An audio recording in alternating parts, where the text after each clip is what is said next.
안녕하세요. 윤명철 교수의 역사대학입니다. 잊혀진 나라, 잃어버린 나라, 그리고 한국 고대의 오국시대의 한 부분을 차지하는 나라, 부여입니다. 지난 시간에 이어서 계속 말씀을 드리는데요. 일단 부여란 국명의 어원을 살펴보도록 하죠. 부여, 한자로 북자도 비슷합니다. 손수변이나 들어가는 것 차이가 있을 뿐인데요. 부여, 발음상으로는 푸유라고 해서 사슴을 뜻한다 이렇게 주장하는 사람들이 극소수 있습니다. 그리고 일부 사람들은 우리가 보통 백제 소불이라고 그러지 않습니까? 신라에는 서라벌, 서울의 어원이죠. 이때 이런 무엇을 불이라든가 벌은 무엇을 뜻하냐면 들판이라든가 평야를 뜻해요. 여기서 나타난 설도 있고요. 또 관념적으로 보게 되면 부여는 이겁니다. 밝다, 붉다, 즉 빛 광명사상에 연관이 된다는 거죠. 실질적으로 우리 역사에서 흰옷을 숭배하는 사람들은 부여인이라고 기록이 나와 있어요. 우리가 백이민족 그래서 모두가 흰옷을 입는 것처럼 알려져 있지만 흰옷을 숭상하는 것은 부여거든요. 그만큼 부여는 관련이 깊어요. 그리고 이런 부여는 이를테면 우리가 불암문화권, 백전의 명칭 불암산, 그리고 바이칼의 불칸바이, 몽골의 불칸 마찬가지로 다 이 발견하라고 보는 겁니다. 그런 의미에서 볼 때 부여는 이렇게 몇 가지 중에 하나인데 아직은 부정확하다 이렇게 말씀을 드립니다.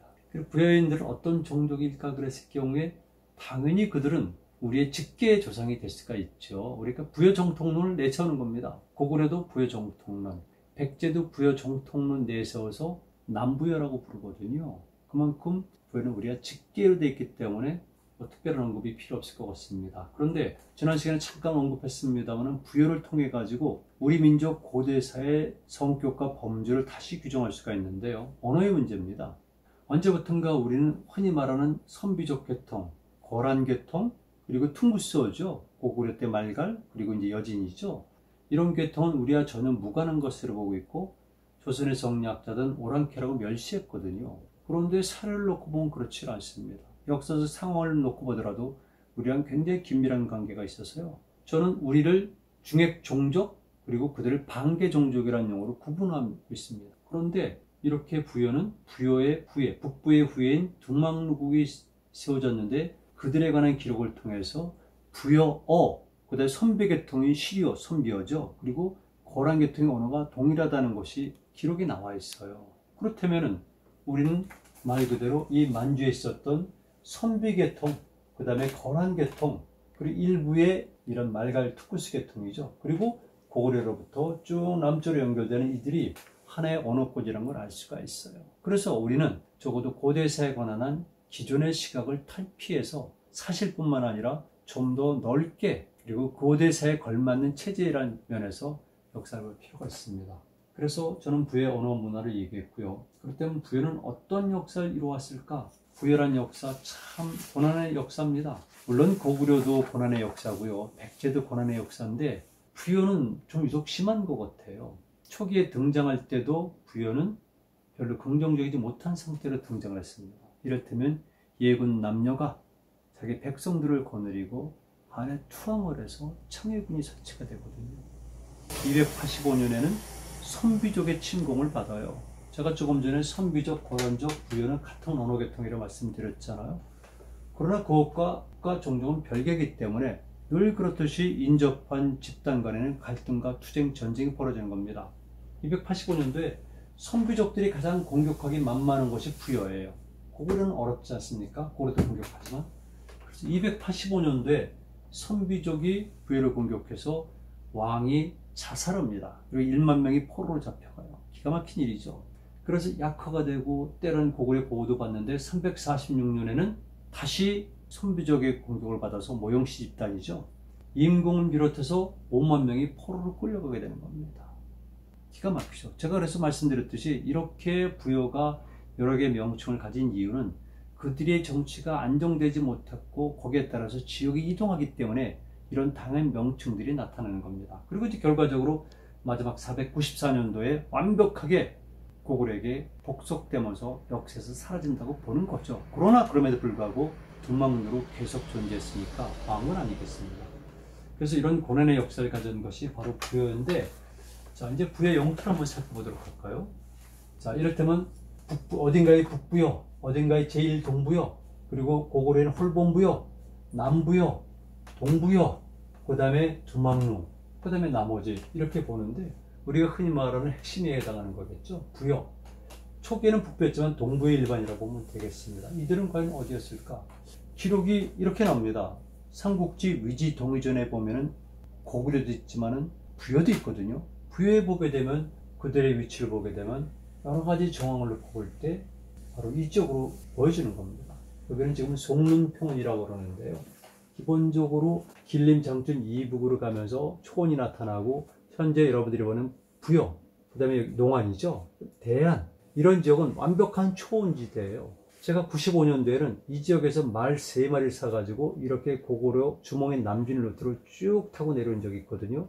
무엇을 의미하냐면 바로 이 지역이 그만큼 초원지대이기 때문에 말이 많이 생산된다는 겁니다. 뿐만이 아니라 넓기 때문에 주변 지역에서는 농사가 가능하고요. 오곡이 가능하다고 돼 있어요. 그러니까 오곡이 가능하니까 농사가 잘 되고 그다음에 초원이 있으니까 말을 키울 수가 있고, 그래서 부여마는 신마, 명마라고 부를 정도로 굉장히 양질의 품종 좋은 말들이 여기서 방목이 됐고 키워졌던 겁니다. 이렇게. 그래서 AD 3세기 전 중반기를 보게 되면 바로 이런 지역이 부여의 핵심 지역이었구나. 아니라고 전하는 사람도 있어요. 이를테면은 여기 지린, 길림이 있거든요. 북류 송화강이 쭉 올라가다가 굉장히 중요한 강상도시예요. 이 지린이란 말 자체가 강상이 도시라는 의미를 가지고 있는데요. 송화강 줄기죠. 여기 있는데 송화강가에는 동단 산성, 그리고 그 옆에는 남송자성을 부의 왕성이라고 보고 있는데 저는 견해가 다릅니다. 그러나 이것이 부여랑 연관된 건 분명하죠. 사실은 이 지역은 후기 구석기 시대부터 신석기 시대 때, 청동 시대 때 유적이 풍부한 곳이에요. 굉장히 중요한 곳인데 부여가 바로 여기라고 주장하는 경우도 있지만 저는 개인적으로 그렇게 보진 않고 더 북쪽으로 보고 있는 견해를 갖고 있습니다.